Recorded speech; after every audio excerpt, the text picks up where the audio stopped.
हाँ जी चलें।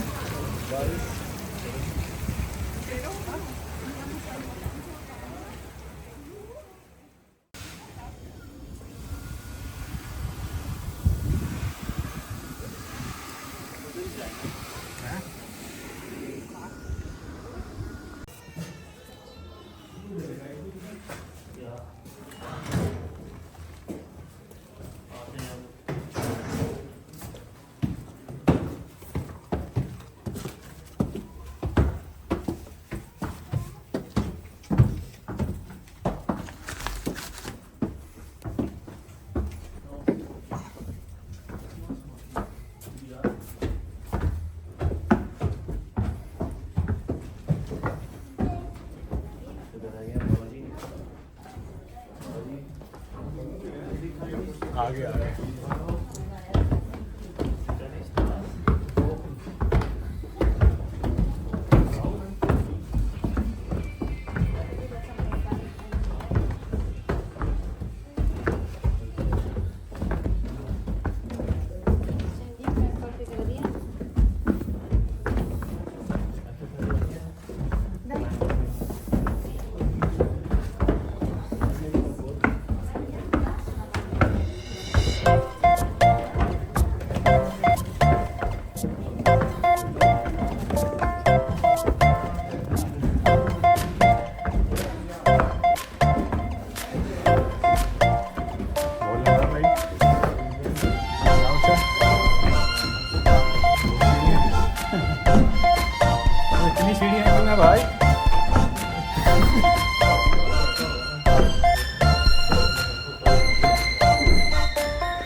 रोटी आराम हो गई फाइनली। इस वीडियो के लिए हमने थोड़ी सवारी की है।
Und zum Schluss bringen wir noch etwas Licht in die Dunkelheit. Aber was das bedeutet, erfahren wir natürlich erst zum Schluss. Ladies and gentlemen, I'd like to welcome you here for the well-known Nuremberg Castle. My name is Jacob. I'm going to be the tour guide for the next few minutes, which means if you have any questions, and it's very important that you have them, feel free to ask them. I'm going to try to explain everything as good as possible as I can. Don't open the door. Before we start, we have something interesting for the beginning, and it's our own little experiment. What we're going to do is pretty simple. We're going to drop a little bit of water into the well. You just have to listen and count the seconds how long the water falls. That's about it. Meine Damen und Herren, unser Experiment ist ganz, ganz simpel. Wir gießen etwas Wasser in den Brunnen hinein, Sie müssen eigentlich nur mitlauschen und langsam mitsehen und zusammen mit vereinten Kräften finden wir heraus, in wie vielen Sekunden unser Wasser bis an den Grund des Bodens klatscht. Somit können wir uns dann später auch theoretisch errechnen, wie tief der Brunnen ist, aber das belassen wir erstmal bei theoretisch. Meine Damen und Herren, sind Sie bereit? Ja. Klingt enthusiastisch, sehr schön. Ladies and Gentlemen, are we ready? Auch enthusiastisch. Wir starten in 3, 2, 1.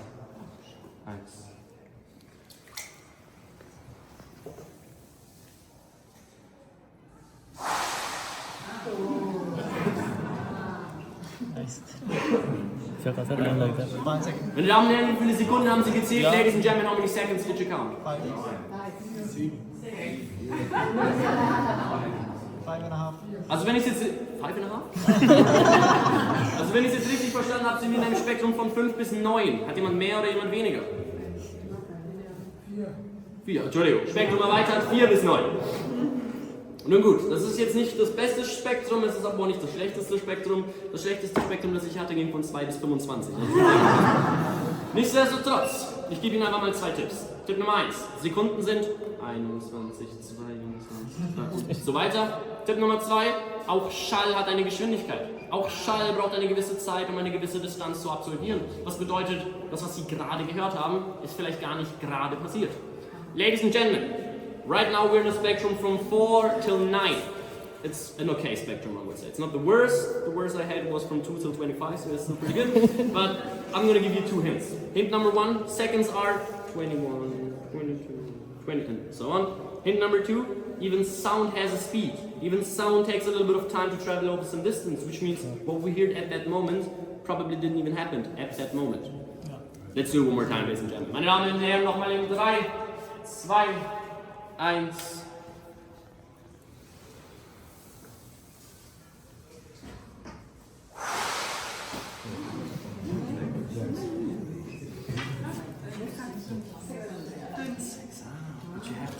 Something out for the sound. Ladies and gentlemen, I'm going to tell you the answer first, alright? After you hear the answer, please start reading the text, get all your information, create some questions. As I said, I'm going to give you your time to shine, just please shine. Ladies and gentlemen, the right answer on a human level is 5 seconds, and on an unhuman level, or on a more precise level, it would be 4.525 seconds. But that's pretty unhuman, so 5 will do. Ladies and gentlemen, please start reading, see you in a bit. Meine Damen und Herren, wer von Ihnen weiß, was 5 seconds bedeutet? Wundervoll, Sie beide kriegen ein goldenes Sternchen, weil Ihre Englischkenntnisse überragend sind. Das gefällt mir. Nun können wir mit der Hilfe unseres Ortsfaktors uns errechnen, wie tief unser Brunnen ist. Unser Ortsfaktor lautet 9,81 Meter die Sekunde hoch 2. Also, wer hat in Physik gut aufgepasst? Nee. So viele Leute auf einmal. Keine Angst, dafür bin ich... Wie bitte? 50 Meter. Haben Sie das hinter mir abgelesen oder haben Sie das wirklich ausgerechnet? 0,1 ist quasi 10. Wundervoll, genauso hätte ich das jetzt tatsächlich auch gemacht. Sie kriegen ein goldenes Sternchen der Herren. Stimmt, Sie kriegen 2. Das waren 2 Sachen auf einmal. 50, naja, das kommt dann. Meine Damen und Herren, also haben wir jetzt geklärt, unser Brunnen hat eine Tiefe von 50 Metern. Diese 50 Meter können wir jetzt nochmal aufteilen auf die ersten 6 Meter und den Rest. Die ersten 6 Meter sind in unserem Fall gemauert. Dementsprechend den Stein, den Sie hier sehen können, der streckt sich über die ersten 6 Meter hinweg. Der Rest davon da unten ist in Sandstein gemeißelt, per Hand. Und die Arbeitsdauer betrug spekulativ zwischen 7 und 10 Jahren. Diese Arbeit wurde von Meistern angefertigt, um genauer zu sein 3 Meistern. Und diese Meister wurden auch ordentlich entlohnt, also die haben wirklich einiges an Geld für ihre Arbeit bekommen. Jedoch, unsere Meister durften bis an ihr Lebensende nicht mehr aus Nürnberg rausreisen. Sie waren in Nürnberg gefestigt bis zu ihrem Tod. Und die Frage, die Sie sich nun stellen müssten, wäre, warum? Und ich bin so fies und ich gebe Ihnen jetzt die Aufgabe, mal drüber nachzudenken und eine wilde Theorie zu kreieren, die dieses erklären, wenn nicht sogar rechtfertigen würde. Und in der Zwischenzeit springe ich kurz zu den englischsprachigen Leuten, damit die sie nicht ganz langweilen. Also, viel Spaß beim Dübeln. Ladies and gentlemen, your time to shine. Are there any questions, anything you'd like to ask me? For sure. Yeah, what is Pegnitz level? Very nice question. So Pegnitz is just the name of the river in the city. It's called Pegnitz. And that basically means that this water and also the Pegnitz are on the same water height. Because both of them are theoretically connected to the Grundwasser, aka the groundwater of the city. Which means they theoretically go hand in hand. If the Pegnitz has no more water from one day to another, you can expect the same stuff at this well. If this well has 20 more meters of water from one day to another, you have an aqua park in the city, aka the whole city's flooded. Anything else? Does anyone use the water?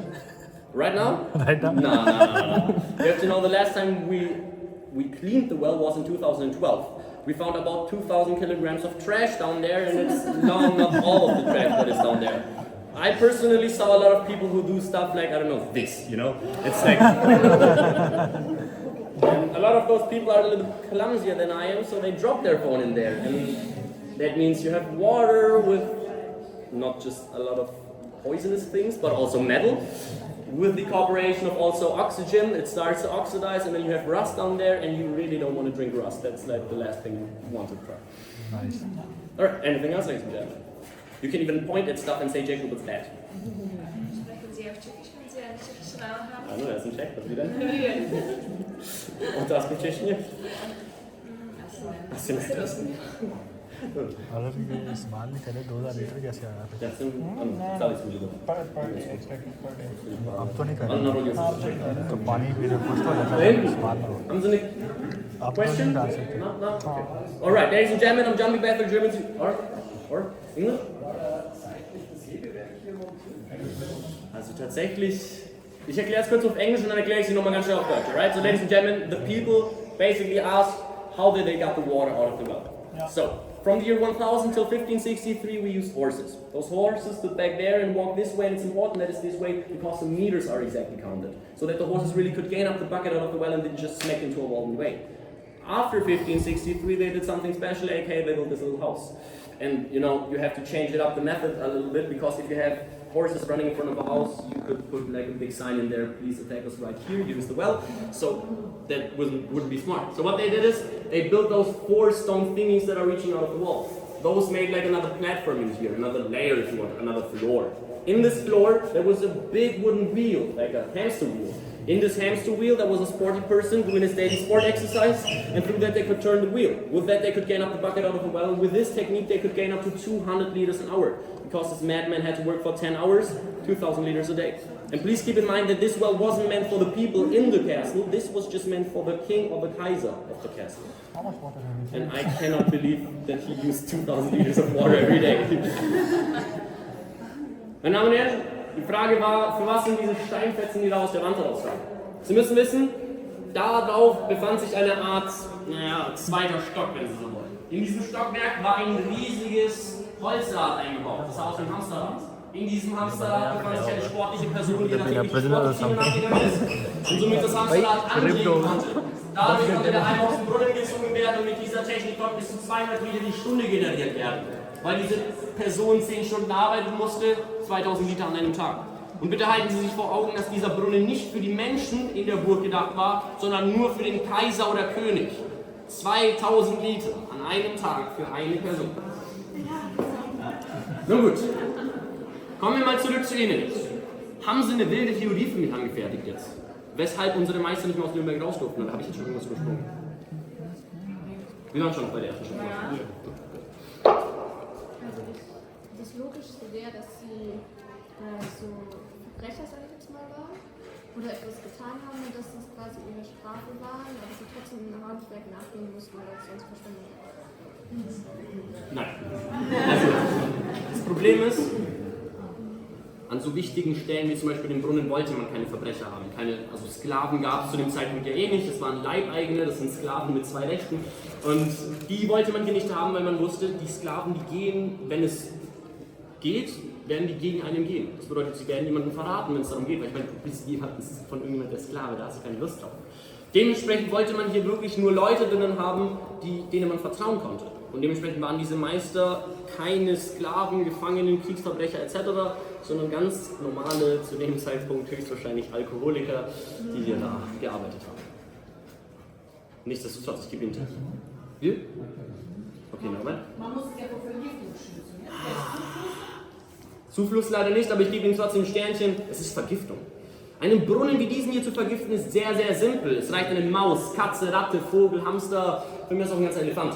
Wenn unser Tier aus unerklärlichen Gründen da runterfällt, dort unten leidet, lebend und länger als 2 Wochen vor sich hingurgelt, dann vergiftet dieses Tier unser Wasser. Und sobald man selber dieses Wasser konsumieren würde, unterliegt man der Gefahr, dass man entweder sehr stark krank wird oder im allerschlimmsten Fall sogar stirbt. Und im Fall einer Belagerung. Wer weiß nicht, was eine Belagerung ist, meine Damen und Herren, ganz kurz? Alle wissen, was eine Belagerung ist? Okay. Also, vysvětlite, jak to víš. Siege, říkáme to něco? Siege? Protože všichni lidi jsou před hradbama a proto se musí zavřít všechno, aby nikdo se nedostal dovnitř. So, im Fall einer Belagerung, meine Damen und Herren, ist das hier nämlich die einzige Wasserquelle, die Sie zur Option haben. Und somit auch die einzige Chance, hier länger zu überleben als eine einzige Woche.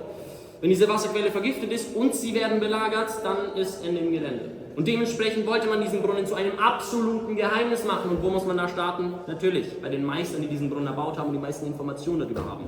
Also schnappt man sich die Meister, drückt denen einiges an Geld rein, damit diese in den Mund fluten und lässt sie auch nie wieder mehr raus aus Nüremberg. Damit sie außerhalb nicht auf dumme Gedanken kommen und das Geheimnis des Brunnens mit dem man teilen wollen würden. Für zum Beispiel Geld. Das hier ist aber ein königlicher Brunnen, meine Damen und Herren. Das bedeutet, eine Schutzmaßnahme wird es leider nicht tun. Wir haben ganze 3 für Sie vorbereitet. Eine haben wir jetzt schon abgearbeitet, also sind es eigentlich nur noch 2. Und die zweite Schutzmaßnahme, die sehen Sie hier überall. Die können Sie nicht mit Ihren eigenen Augen verfehlen. Und weil Sie ein bisschen gelangweilt aussehen, ist das direkt Ihre nächste kleine Aufgabe. Meine Damen und Herren, zweite Schutzmaßnahme, die können Sie sehen. Viel Spaß beim Schauen. Ladies and gentlemen, back to you. Are there any questions? Anything you'd like to ask me? Yeah, one thing about this, Black you hole? mentioned in the video at about 1 o'clock p.m. there is a black hole that can be seen.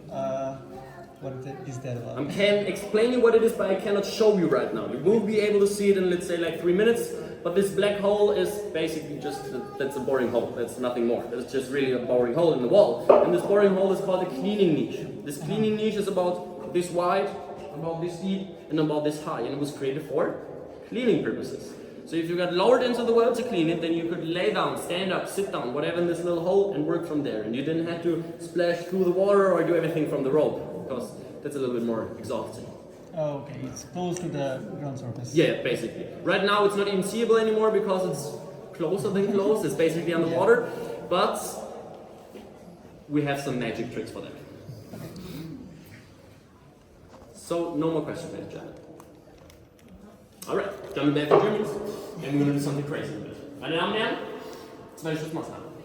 Wo sehen Sie die? Wundervoll, goldene Sternchen, einwandfrei. Meine Damen und Herren, unser Brunnenhäuschen ist unsere zweite Schutzmaßnahme. Unser Brunnenhäuschen wurde im Jahre 1563 erbaut und es diente zum Schutz des Brunnens vor Laub, Ästen, Tierchen, aber auch ganz wichtig vor der Sicht der außenstehenden Personen. Keiner sieht mehr einen Brunnen, keiner denkt mehr an einen Brunnen. Und das bedeutet, der Brunnen wird früher oder später in Vergessenheit geraten. Also genau das, was Sie wollten. Jetzt haben wir nur noch ein einziges Problem. Und zwar die Leute in der Stadt. Die Leute in der Stadt, die sind ja nicht ganz dumm. Die wissen, wenn hier ein König auf der Kaiserburg ist oder ein Kaiser, dann muss dieser früher oder später ein bisschen Wasser trinken. Und wenn es ja angeblich keinen Brunnen auf der Burg gibt, dann wo haben sie eigentlich ihr Wasser her? Nun, dementsprechend gab es eine Gruppe an Leuten, die mit riesigen Fässern in die Stadt gefahren sind, an den lokalen Brunnen. Diese Fässer am lokalen Brunnen mit Wasser befüllt haben und diese Fässer auch wieder zurück auf die Kaiserburg geschleppt haben. Nicht, weil sie das Wasser benötigt hätten. Es ging darum, eine Illusion davon zu kreieren, dass es keinen Brunnen auf der Burg gibt. Und man wollte wirklich nur den ganzen Leuten in der Stadt zeigen, ja, schau mal, wir müssen auch unser Wasser vom Brunnen holen, wir müssen es auch wieder nach oben schleppen, also wo genau ist dieses Problem jetzt? Diese Idee ist so perfekt durchdacht, ein bisschen asozial, aber wirklich, wirklich gut. Meine Damen und Herren, bitte Vorsicht auf Mützen, Brillen, Handys, Kinder, Kameras, was auch in den Brunnen fallen kann. Wir machen was Cooles. Ladies and gentlemen, please be careful. Sunglasses, mobile phones, cameras, caps. Children, as I said, don't do stuff like this. It's gonna sit.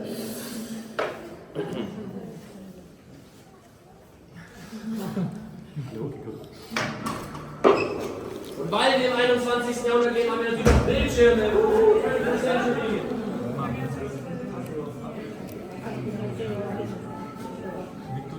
So, meine Damen und Herren, wenn Sie aber auf unseren Bildschirm schauen, können Sie sehen, dass da so nasse Flecken an den Seiten von unserem Brunnen sind. Diese nassen Flecken sind nicht dadurch entstanden, dass ich wie ein absoluter Vollidiot die ganze Zeit Wasser darunter kippe, sondern durch unseren Sandstein. Sandstein ist für unseren Brunnen essentiell und ohne Sandstein wäre das hier kein Brunnen, meine Damen und Herren, das hier wäre ein Loch.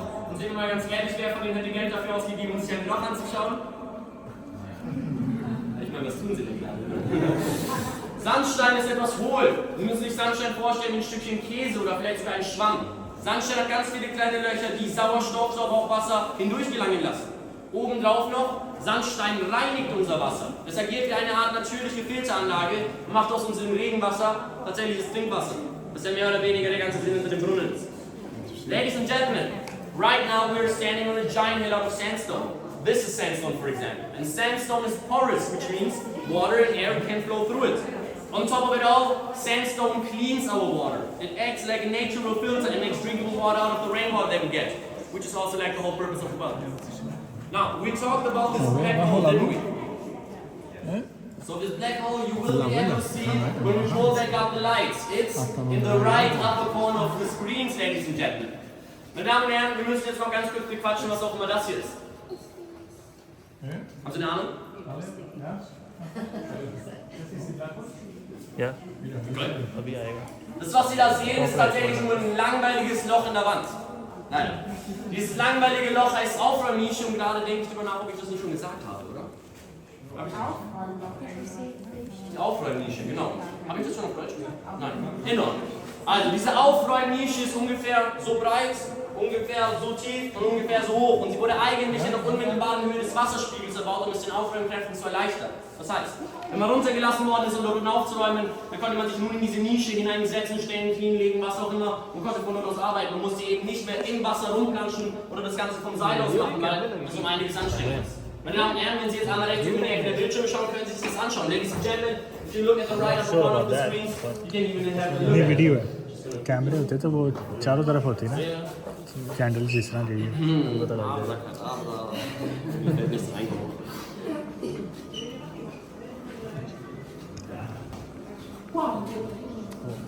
Black होता है. So, ladies and gentlemen, what does the time say? The time says we have just 10 more minutes left, so we have to quicken it up. Ladies and gentlemen, the last part right now is going to be a little bit of a funky part, alright? It's going to be a little bit about the Sinwell Tower, but in really, really fast, so you have to be quiet and really listen. Meine Damen und Herren, der letzte Teil wird jetzt sehr, sehr schnell sein. Theoretisch müssen Sie mir jetzt einfach nur gut zuhören und ganz leise sein, weil ich werde wirklich schnell reden. Das wird starten mit Englisch.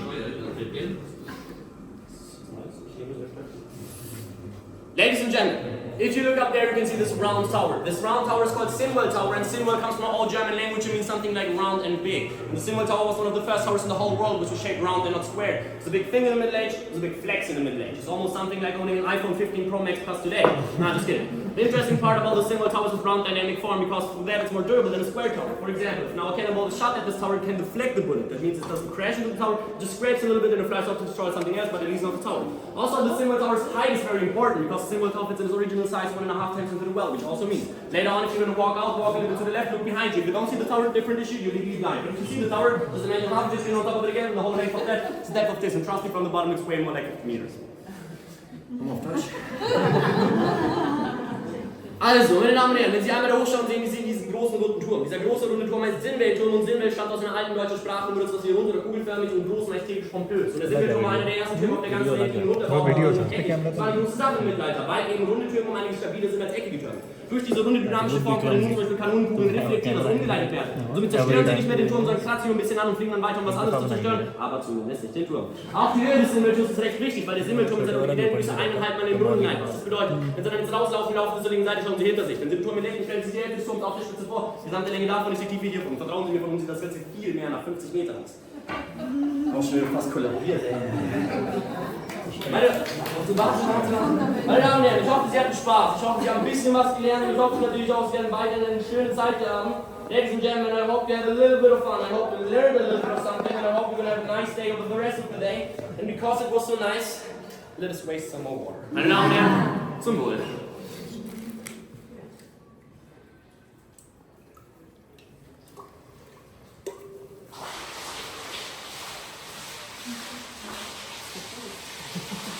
Und mit diesen Klatschen bedanke ich mich für eure Aufmerksamkeit. Mit diesem Nuremberg Castle.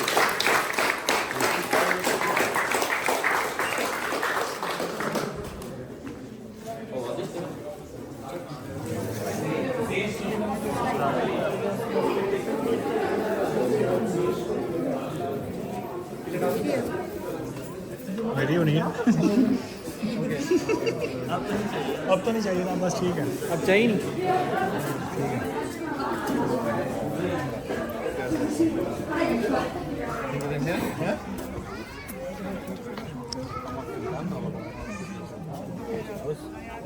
मजे का